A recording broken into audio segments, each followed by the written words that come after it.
What's up, everybody? It's the Snob here, back with another review of The Mandalorian. This is Chapter 7, The Reckoning. New episode that just dropped today because they wanted it out before the Rise of Skywalker comes out tomorrow. And so we get... The reason they did that is there's heavy rumors that there's something in this episode that is going to... I don't know whether it's going to explain or kind of touch upon something that happens in the movie. So I don't know whether it's going to be a character. I have a feeling, and before I go on, I just want to say spoiler alert. We are going to be discussing the show. So, and I will go through and overview what I thought of everything as we go on. So, and everybody here kind of, I pulled them together, as you can see, little Yoda. I pulled them together kind of because they are not in the episode, but it's a resemblance, and I will get to that as I go. So we start off. Mando is traveling. He gets a message from Grief Karga.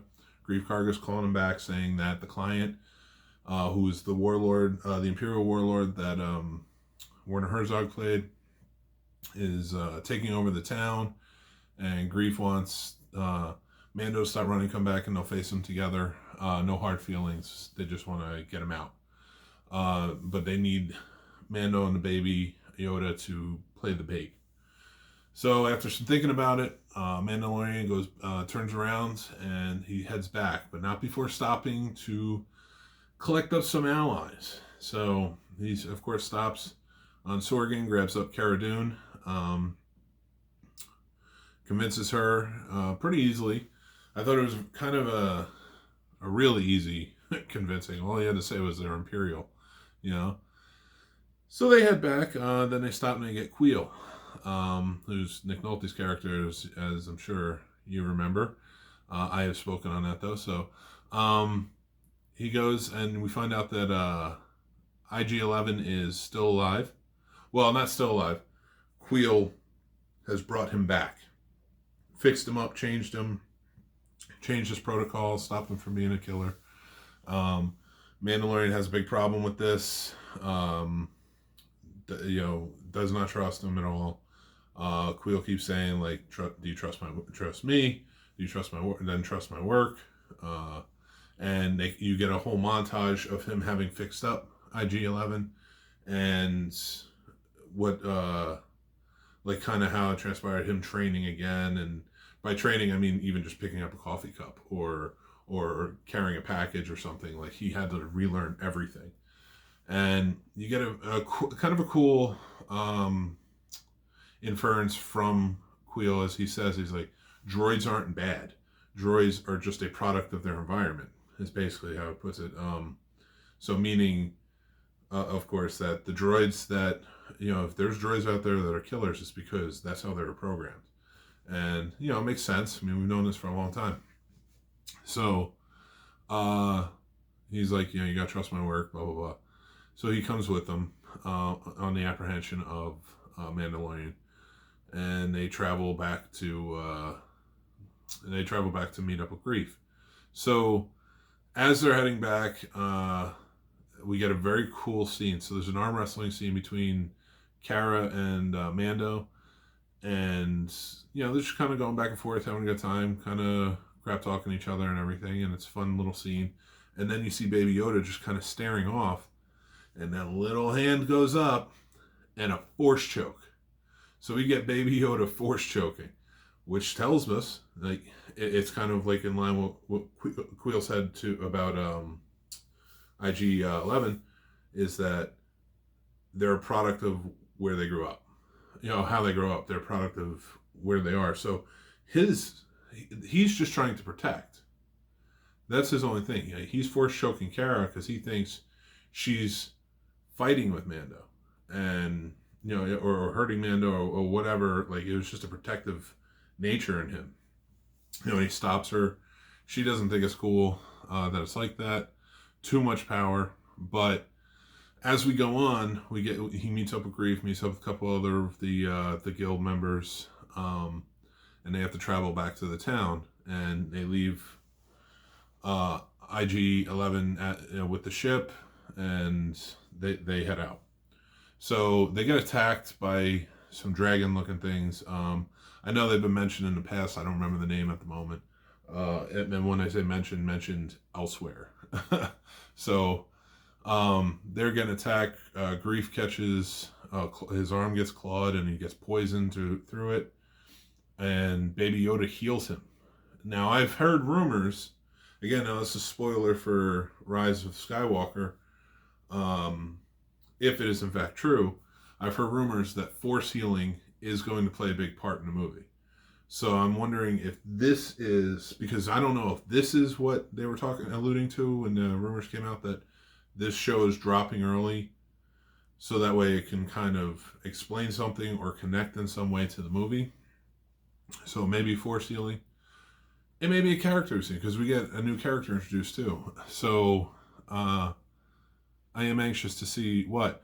Or it may just be Baby Yoda the entire time. He might be the MacGuffin. Well, he is the MacGuffin, but like the MacGuffin for Rise of Skywalker, is he a Force-sensitive being that, I don't know, Snoke needed or whatever. So, neither here nor there. So we kind of go on afterwards. Grief takes out the other guild members and he says, listen, before last night, we were just going to kill you and take the baby. But after what I saw last night, with the Force healing and stuff like that, he's like, that can't go down. So he's like, I'm on your side. Let's go do this. So Mando realizes, okay, we can't take the baby. He sends Queel back and he's like, bring him back to the ship and just stay there. And he's going to bring me in like I'm a prisoner, and then I'll kill the client. So they go back. We get the land speeders and the speeder bike troopers guarding the city. Then we finally get into the cantina, or the guild cantina, and then you have the client there. So long story short, he meets up with the client. He's getting ready to kill him. Client goes and he gets a call. So I guess the hologram pops up, and it's Moff Gideon, who's a completely new character. It's Gus Fring. Giancarlo Esposito himself is playing this Moff Gideon character.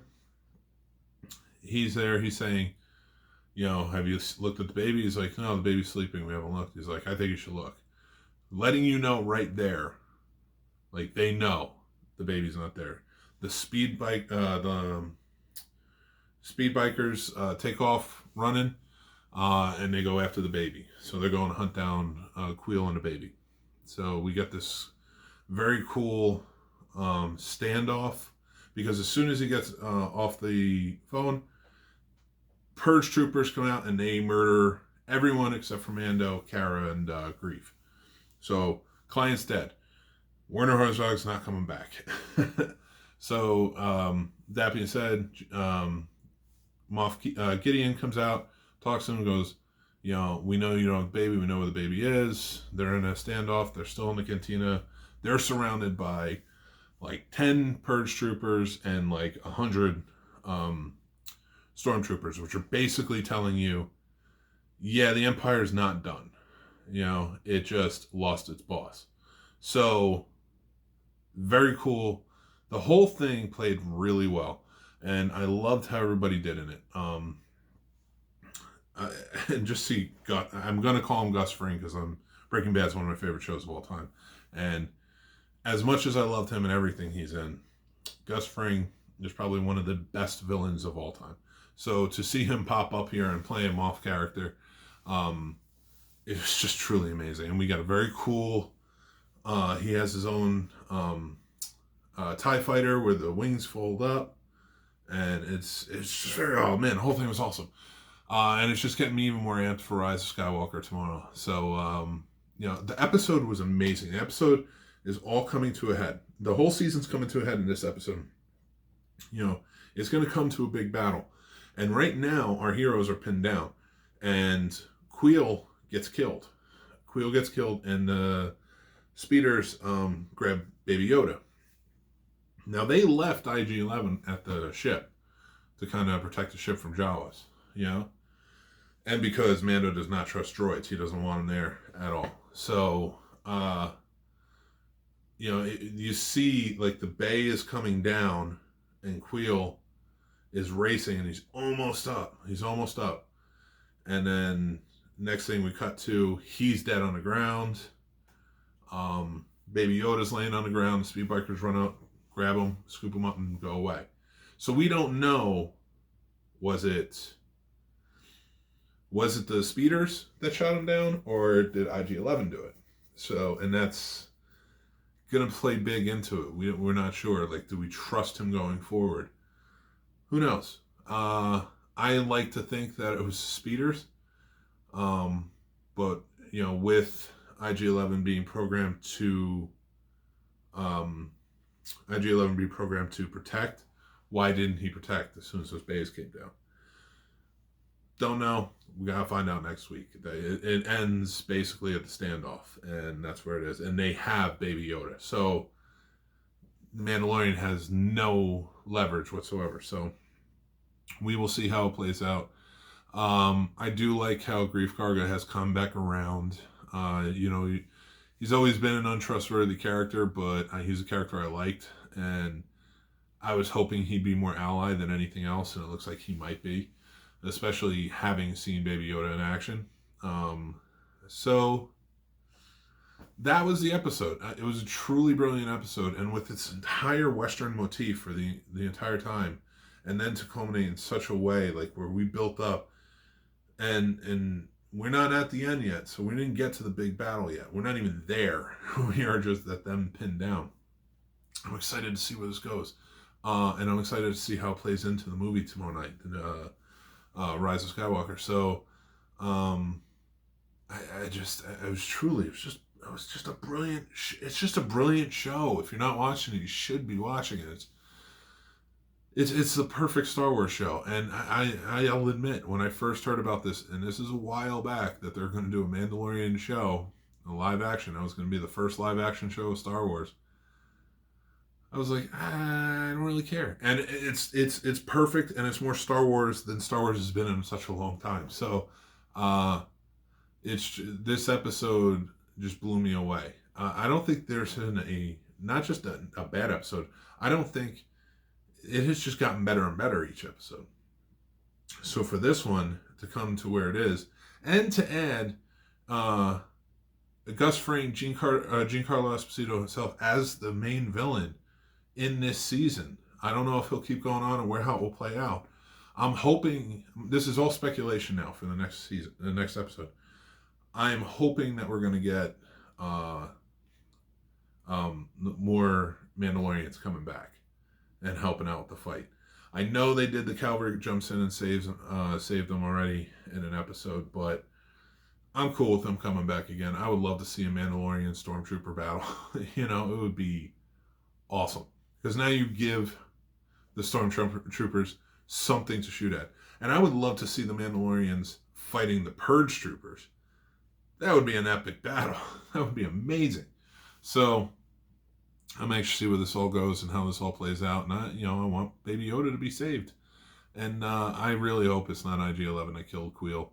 Queel was a great character. I'm sad to see him go. But, and I'm kind of pulling for IG-11 to be a good guy in this. Just like Grief. I want him to come over and just kind of be part of the team. But let's see how this goes. I'd also be cool with like Bill Burr's character coming back and that whole crew. Kind of have an anti-Mandalorian crew, So, with that being said, this was a fantastic episode. I hope you guys liked it. Let me know what you think, though. Message me or comment down below. But before you do that, give us a like and give us a subscribe. And also, give us a like on Facebook at the Scene Snobs page. And follow us on Instagram and Twitter at the Scene Snob. Always some news going on. I interact with everybody, so just reach out to me. I always love conversations and hearing other points of view. So, and check out some of my other stuff. Go to scenesnobs.com. I have my podcasts on there, my videos, the whole nine. So, really look forward to doing it. I got a lot of stuff coming up in the new year, interviews, new shows, the whole nine. So, hope you enjoyed this review. Let me know what you think, and I will talk to you soon. May the Force be with you.